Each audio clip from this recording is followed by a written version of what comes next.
Welcome to Evolved Radio, where we explore the evolution of business and technology. My guest today is Miguel Sanchez with Mass Ideation. I think that augmented reality and mixed reality are going to have a massive influence on how brands market their ideas and products. Why simply have a glossy photo with some cool print when you can have a mini movie built into your advertisement?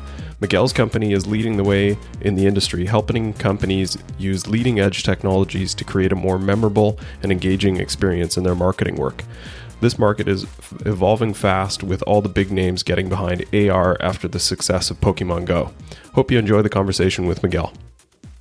If you enjoyed the show, be sure to subscribe on iTunes, Stitcher, or wherever you get your podcast from. Also, be sure to check out the webpage evolvedmgmt.com/podcast for show notes, links to my guests, and to check out previous episodes. Now let's get started. And today we have joining us Miguel Sanchez with Mass Ideation. Thanks for coming on, Miguel. Hey, how are you? Excellent. Appreciate your time. Wanted to chat with you about the AR and VR space.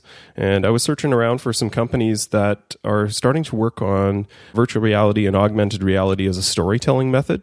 I felt like this was a bit of a fringe idea, that's something that wasn't really baked into the market yet, and then came across your company, Mass Ideation, which is obviously having some pretty good success already in actual deployments and market production for this space. So I really wanted to have you on and get your perspective on the growth of this market and how that's evolving. So maybe if you want to start, give us a quick history on Mass Ideation. I started Mass Ideation in 2009. I was in advertising agency as a freelancer in many different agencies for years. I started in 2009 because one of the biggest things I saw was agencies and brands weren't taking advantage of new technologies fast enough, I thought. I thought they spent a lot of time engaging companies but didn't really make the move because I guess they didn't really understand it enough. So when I started Mass Ideation in 2009, one of the biggest things was mobile. At that point, mobile was a very new thing, right? At the end of 2008, we did our first mobile app for Hyundai Genesis. It was a weird space to work in, and we had to figure this out for the brand. But at the same time, augmented reality started to show its face in desktop examples, kind of like where you would point your camera. You have a printed material pointed to your camera on your computer, and Esquire had just put out their cover that had Robert Downey Jr. on it.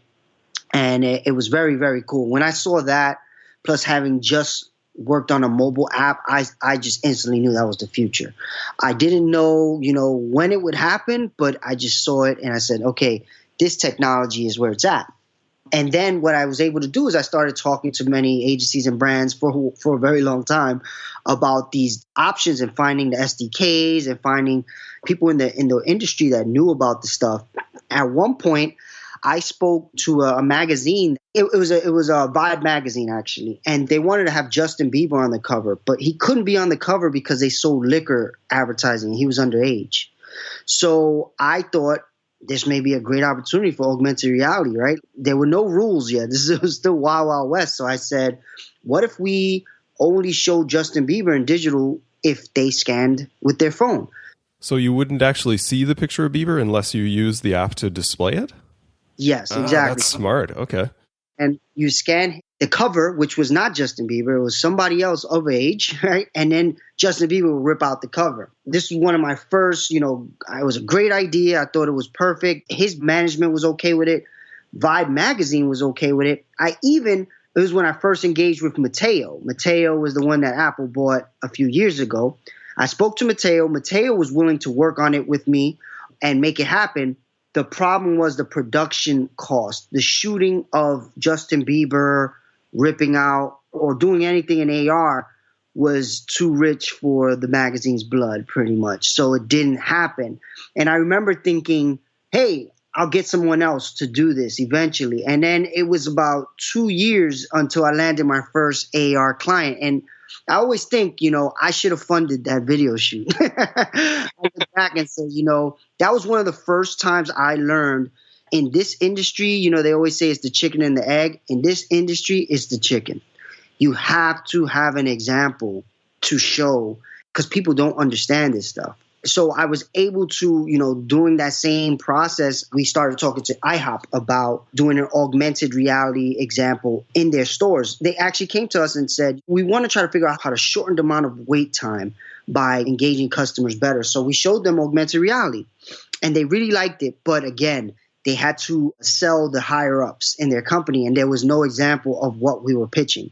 So this time I bit the bullet and I actually made the demo. I made a demo internally. I spent the money myself and it worked. They showed it to higher ups as high as it goes and they loved it.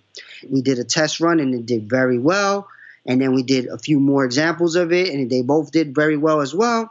And from there it was very easier to sell AR. It still wasn't easy. It hasn't got easy till last year with Pokemon Go, pretty much. Yeah, definitely. Pokemon Go has definitely changed the market. Do you find it still fairly typical that you're kind of leading people around on this?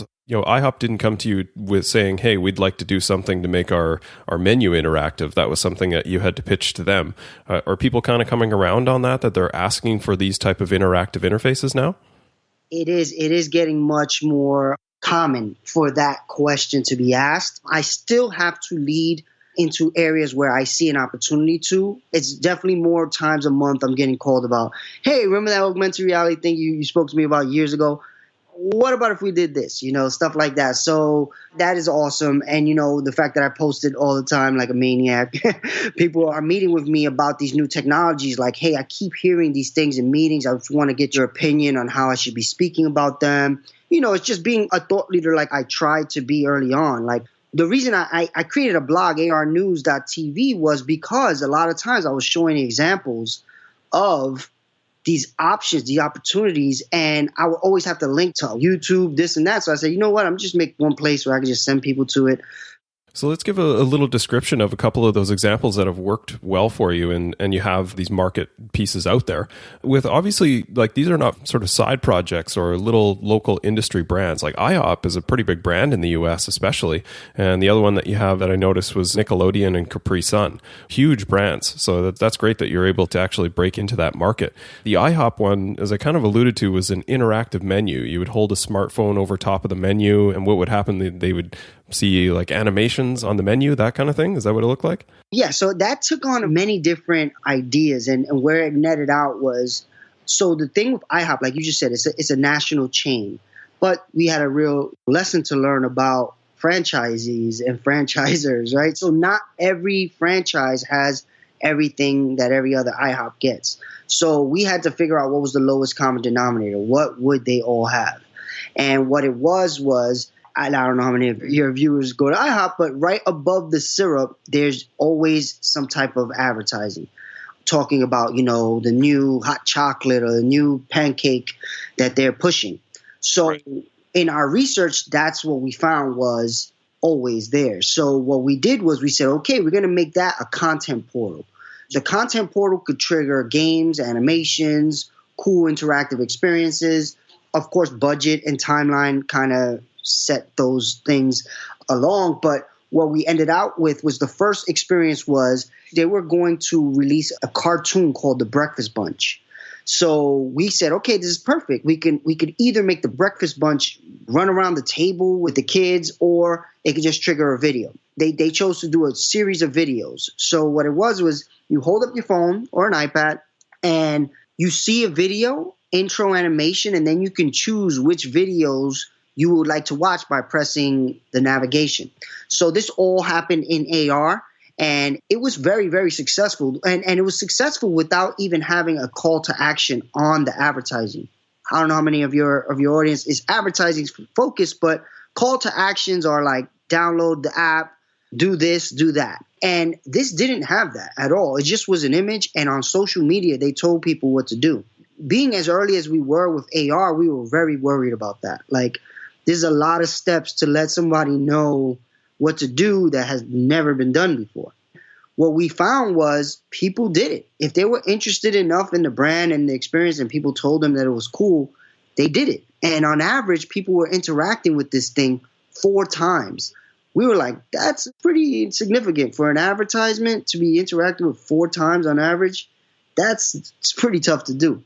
Yeah, it's all volunteer as well. Like that's the amazing part of that is that they're just like, oh, this is cool. Hey, check this out. And then tell their friends like, hey, I went to IHOP and they have this interactive menu on that stands over the syrup. That's pretty cool, right? Exactly. So it was, and of course we really couldn't tie it back to, selling more bacon or whatever. But the idea was we kind of proved that enough of a brand connection and peer pressure, people would, one, download the app, and two, scan. That's still a question I get even to this day. Would people download the app? And I literally was in a meeting last week with one of the largest brands in the world, and they were even still worried about that. And again, I was able to point to IHOP and now Pokemon. And I said, you guys have one of the biggest brands in the world. Pokemon, of course, very different brand, but very good audience that is very connected to that brand. They downloaded this thing with no problem. So I don't think it would be an issue for a company like yours. I think as we start to see more not so gimmicky experiences, that will change. And even the IHOP, I'll be honest, it was a little bit of a gimmick, right? It's not too utilitarian, like it's not many things you definitely need to do to see a video, but it worked. In that case, they wanted to solve a problem, and it did solve it. The way that I see that is it's kind of like, when I was a kid, they'd give you some crayons and something to draw on or some toy to play with. Right now, the kids are usually stuck to their smartphone. Instead of having them playing Pokemon Go or, checking their Facebook feed, they can actually interact with something in the restaurant, which is kind of cool. Which kind of leads me also to, you said that things would actually jump off the menu plate in the center and kind of run around the table. So it's not just restricted to that single field of view. You can have things actually move around, right? So this was part that they didn't choose because the budget was too much, but definitely within AR, even back then, it was able to use what was called SLAM technology, which basically creates data points of the camera's view, and it recognizes flat planes. So like the table, for instance, would have been recognized, and then the 3D environment, whatever you create in objects, they can interact with those 3D planes. We wanted to do that. We wanted to make something where kids can play with the breakfast bunch, set them up and take a picture, stuff like that. But of course, budget on something that hadn't been proven, it was very new. They weren't willing to go for that. But we were able to convince them to make a game the next time. And that one also did very well. You basically scanned that same image, but it triggered a game. And this time they had a call to action, and they had two different images that you can scan. They really bought in on okay, now let's try to see if we actually told people what to do, how well it would happen. And we got so many more downloads. And to bring up your previous statement about, the crayons, that's how we initially pitched it. We said the same thing. You have those crayon things, but what we realized is not all franchisees get that. They don't all buy into that platform. So we had to do the ad. Okay. Yeah. So how do you feel like on that this is a bit of an evolution of the space, that VR and AR are kind of giving you enhanced options for storytelling, right? It used to be that, there's a placard and hopefully someone reads it and, they pick it up, they flip it over, they check both sides, and then maybe they put it down and then they sit there and wait for their meal. Whereas this becomes a lot more interactive, a lot more engaging, right? So that you're probably able to draw them in because you're actually able to involve them in a story versus just sort of some visual aspect that may not be as engaging. Plus, the other part that I see as a huge advantage of this is that there's actually analytics. So you're not just sort of dependent on, well, I think our sales went up in these locations that have it deployed. No, you actually have data points that represent this, which is a huge game changer. Yeah, exactly. Like the way I always think about it is I always think about Minority Report. That was the first time I saw even technology like this in the movies. Nobody thinks it's going to happen. But then when I saw, exactly like I explained in the beginning, when I saw that you can hold up your phone to these options, and now I know the phone's tracking capability. It knows who you are, where you are, everything about you, right? So I said, okay, that is the connection, like you just said, to connecting data points of, do these storytelling experiences actually change people's buying habits? I definitely always thought of it as that. When we pitch anyone, this whole idea of content portal is the way we pitch it. We say, okay, now anything can be a content portal to tell your story, right? It could be a printed magazine. It could be a poster on the wall. It could be a business card. It could be a flyer. It could be a face. It could be anything, right? Like you just said, the storytelling capability of this technology is mind-blowing. And now even getting with the HoloLens and the mixed reality, it's so innovative and creative that it makes you think of things in a different way. You have to kind of think in as normal of a way as possible. And what I mean by that is, how do we normally interact with each other? Not anymore this whole flat, you're on a web page or you're on a mobile browser, email.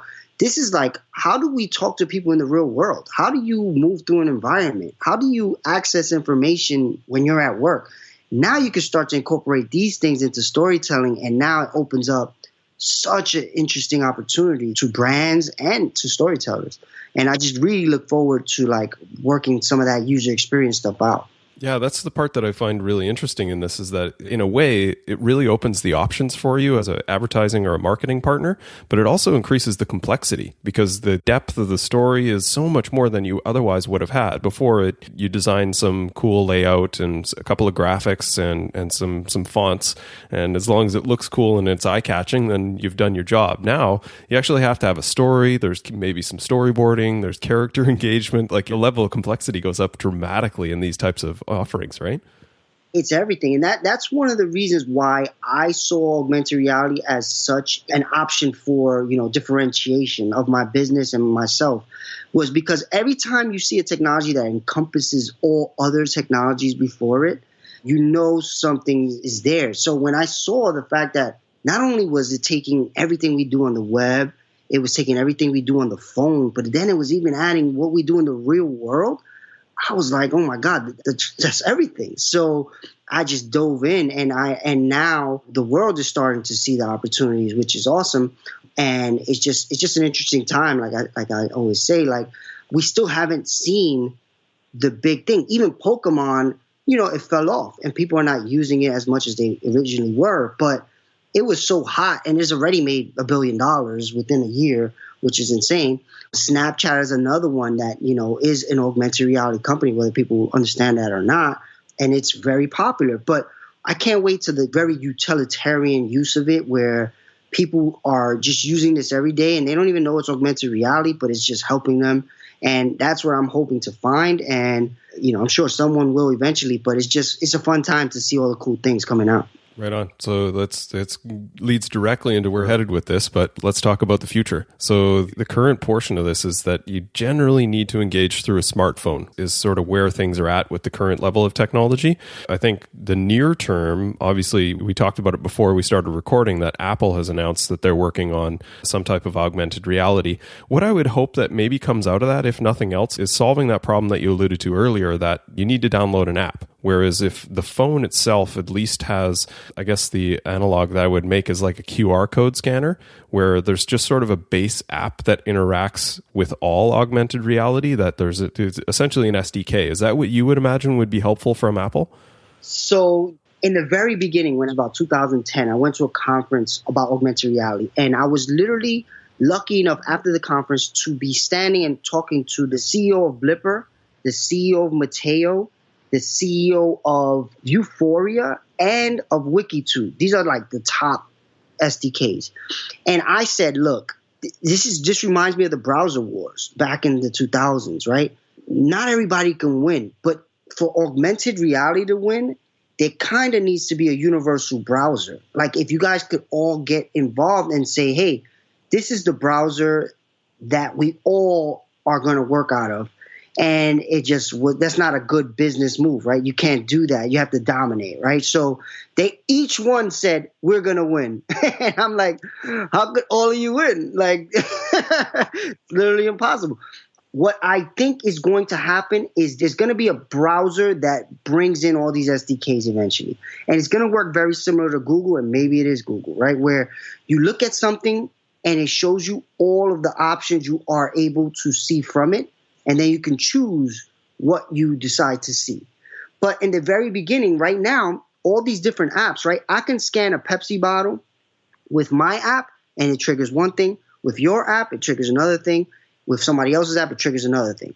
What that means is it's a siloed experience, right? So for a mass audience, they would have to know about all three of our apps, right? And that's very unlikely. They would have to install all three of our apps. The problem is until these guys decide to work together, unfortunately, unless Google or Safari is able to embed this capability into their browsers, it's going to be forced through an app. It's unfortunate, but still right now, most users spend most of their time in apps anyway, so it's not that bad of a thing right now. I know eventually it will shift to browser-based mostly, but right now we're still in app mostly time. So I just hope what it does is it makes the agencies and brands start to create a value proposition that makes users feel like no brainer. I'm downloading this app, just like Pokemon did. If they are able to, maintain the level of creative to do that and force themselves to think that hard about why would they download this app and make it a no-brainer, then the experiences should be better anyway. I think there's a lot of things that are going to be still tested. Experiences, capturing data, and all this is the side benefit, but that initial challenge of creating a value proposition that makes sense is always there. Yeah, so some of the more advanced technologies, I'd be interested in how you see them playing in your field and where you see them being applicable. So the next one I would say that's most close to consumer grade ready would be HoloLens. There's a ton of commercial production, usually more on the industrial side that's happening around this. But based on your media profile, you're pretty heavy on HoloLens as well. Where do you see that as being applicable next? Yeah, so HoloLens to me, when I first saw the video of what it did, of course I didn't believe it. Like most people, I'm like, yeah, that's After Effects, yeah, right. But I was able to get the first version. And once I used it, it was the same feeling of the phone with augmented reality, where I knew this is eventually how we all will use technology. I don't know how long it's going to take. I just know it is what it is. This is how it is going to work. HoloLens is so innovative because most of these other platforms like the HoloLens, where they do mixed reality, they recognize your environment, your everything, they're tethered to computers. So there's a limitation on how much you can move. But with the HoloLens, it is a self-contained computer, so you can literally walk around all day with this thing as far as you want. And it's still, of course, there's 2 hours of battery, but it's just more free-flowing, and it still has that capability. So that's why I'm so interested in the technology of the HoloLens. It's not because they have the best. And of course, Magic Leap's demos, again, they could be After Effects. They look higher poly, which, means higher level 3D. And understanding that the HoloLens is a self-containing device, they can't have that much power. So they have to have less polygons going at all times because it's a lesser processor. But the opportunities, like there's literally games where you have a problem to find out, like a whodunit, like a detective whodunit, and you have the digital detective walk with you the whole time. You can walk around. The guy recognizes chairs and sits down in the room while you're thinking. It's insane. Like, it's so cool. And then you can, like, of course, see the actual crime happen and literally walk around the crime, reverse. You could do this in virtual reality as well. But when it's set in a normal environment, it just connects so much further to me. And then also for me personally, I do virtual reality as a company. My company does virtual reality, augmented reality. I can't spend that much time in virtual reality without getting dizzy still. And I do it a lot. With the HoloLens, I've never, ever got dizzy, not even one time, because it's overlaid on your real world, which you never get dizzy in the real world unless you have a medical problem. But, within this environment, there's no confusing of the brain. Like virtual reality, there's something off and your brain gets it and it starts to just throw you off and you just get like sick. The HoloLens, you don't get that. The only problem is the price point, right? Right now it's $3,000, $3,300 with tax. So that's pretty expensive for a hobbyist, right? Or even just a person that just wants to use it. Also, there's a content problem. There's not enough people with it creating cool stuff. But you see more growing up every day. And one of the things I'm starting to do is I'm starting to review all the apps that go up in the App Store for the HoloLens, because I know most people don't even know what I'm talking about with this game. But if you were to see this thing, it's just insane. Like, it's so cool. And eventually I can see us walking around with a virtual assistant like this and say, hey, I need someone to help me get this. And it's not a real robot. It's a virtual thing that can go to Google for you and send this and walk around and say, okay, it's over here. Your keys are over here, Miguel. And, walk to the keys, stuff like that. It's just so many cool options available. Yeah, I see it as interesting that the Microsoft, they're making Cortana their AI assistant, which if you know the history of where a Cortana comes from, your sort of vision of that AI assistant walking around with you is perfect, right? That Cortana is an AI assistant to Master Chief in Halo, in a video game, right? So in that same way, he views her standing around and talks to her, right? And she kind of appears in certain places. And that's a perfect analogy to what you're suggesting is like Amazon Alexa. Instead of Alexa just being an invisible person in your room that you talk to, you call Alexa, she pops up in the corner and says, hey, how can I help you, right? Exactly. And again, it creates that little more human connection, but you're right. And one of the problems with the HoloLens right now is it doesn't recognize your hands yet. Of course, I know they're working on that. So you have to tap to choose things, and it's not easy yet. It's even for a person like me that uses it a lot. I struggle typing, for instance. You have to literally look at each letter and pinch. It's a bad user experience right now, but they allow you to speak. So a lot of what we're doing is around speaking instead of trying to figure out this fingers thing, which another platform has figured out the fingers. It's Meta glasses. They actually recognize your fingertips, but they're tethered. So you have to be connected to a computer. So you have one limitation or another.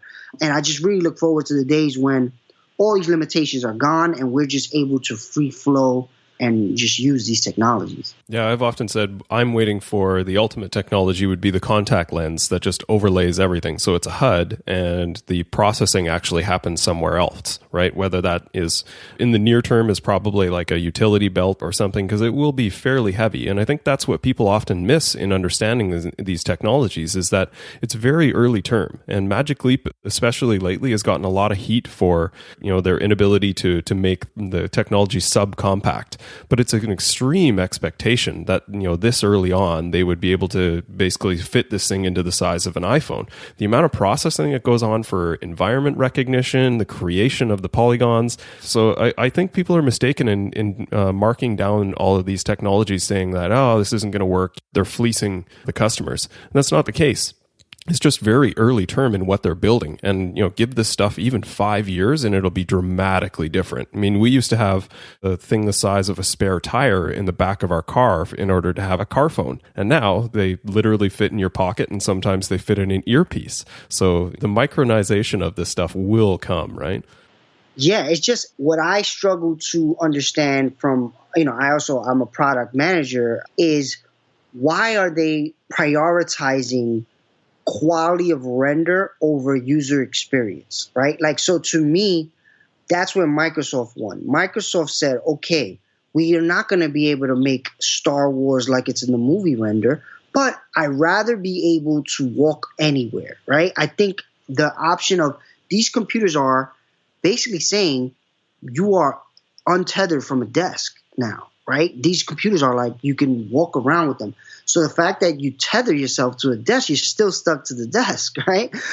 And of course, they spent a lot of time on the sensors, and I wish they would spend more time on hand recognition. But I know that's something in the process of the product roadmap. But, first thing is get it out there, see what people want, and then understanding that that's a huge limitation, we'll get there. And that's where I see Magic Leap versus HoloLens took two very different product approaches. Magic Leap said, okay, we're partnering with movie studios, so they're going to want their movies to look as best possible. So they kind of were maybe forced to choose that feature, making the highest quality first over user experience. Versus Microsoft, understanding computers and understanding this is the future of not tethered computing, they said, let's focus on movement and being able to walk around environments and compute. So it's very interesting. It's very cool. It's a good time to be involved in all this. It's awesome to see them raising all this money. But then you see stories like Daiquiri where they are also a tethered device and they raised 130 million and now they have to lay off people because one of the big things people don't understand is when you raise that kind of money, there's expectations very fast. So if you have $130 million investment, they're going to want to see some return on that investment within 18 months. And if the user experience is not for right now, you're not going to see that return on the investment. So I think that's what Daiquiri is going through right now. I think, Daiquiri is one of the early guys. Daiquiri was actually in on that conversation as well. At that point, they weren't making devices. They were just doing the phone thing as well. They are focusing mostly on industrial, which is what I think the HoloLens is perfect for. I don't know if, even in 5 years, people are going to be walking around with those devices, unless they're very small. I think in a work environment, in experiential events, just like virtual reality is, I think that's where these things sing, even in sales opportunities. So think about selling real estate. Imagine being able to sell real estate of things that don't exist, but you can literally, and I don't mean virtual reality because you can do it in virtual reality, but really feel like you're in the apartment and literally walk around a virtual apartment, not push yourself through a virtual experience. Literally walk it and look around the table and look under the table, open a door, stuff like that. I think is where this technology is. Nothing is comparing to it. Yeah, it's going to be a fun future for sure. This is kind of exactly what I'm getting at. Is I think people discount the capability just based on judging what they see sort of in its current form. But like with Daiquiri, like there's going to be some carnage on the road to success in this. There's going to be some people that lose out in the market.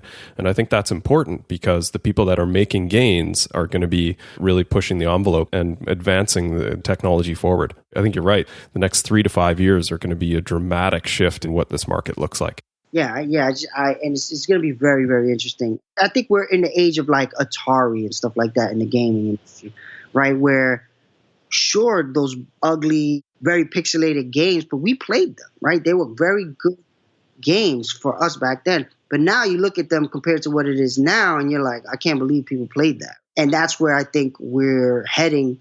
But it's still very cool. Like, it's just super interesting even at this point, let alone in 20 years, where I can imagine this is going to be so common that these conversations even are like prehistoric. Right. Yeah. Cool. Well, we're coming up towards the end. Miguel, any parting wisdom or anything you'd like to leave the listeners with? One thing I just would like to see more of is people engaging with these apps. Just try it out. Give people like us your feedback, because one of the biggest things is as a product manager, we want to know what you would like to do. And then if we can understand more of that, we can come up with solutions that use these technologies, right? And if you're just understanding Snapchat's example, you're missing out on so many different options. Like, I remember first time I saw the face recognition and you can change your face to something like a dog, I said, who the hell would want to do that? And it's incredibly popular. Now it's like the most famous thing ever. And that's what I mean, though. Like, it's just really hard for us to know what is going to be the popular thing. I have to give it to Snapchat for even putting that out there and testing it, right? I would have never thought to test that, but they did, and it worked. And it's just really engage in this stuff and start to give your opinion. And that's what's Twitter for, and all these things. I think it'll help, speed up the process of us getting to the best point of this technology. Excellent. And where can people find you on social and look to find more, engage with you further? I'm mostly on Twitter at msanchezworld. I have the blog arnews.tv, where I spoke about, really chronicling a lot of this. And my company's Mass Ideation. We are looking to keep pushing the content limitations of these products and create cool marketing with it. Cool. Appreciate your time today, Miguel, and we'll see you in the future. Thank you, Todd. Thanks for everything.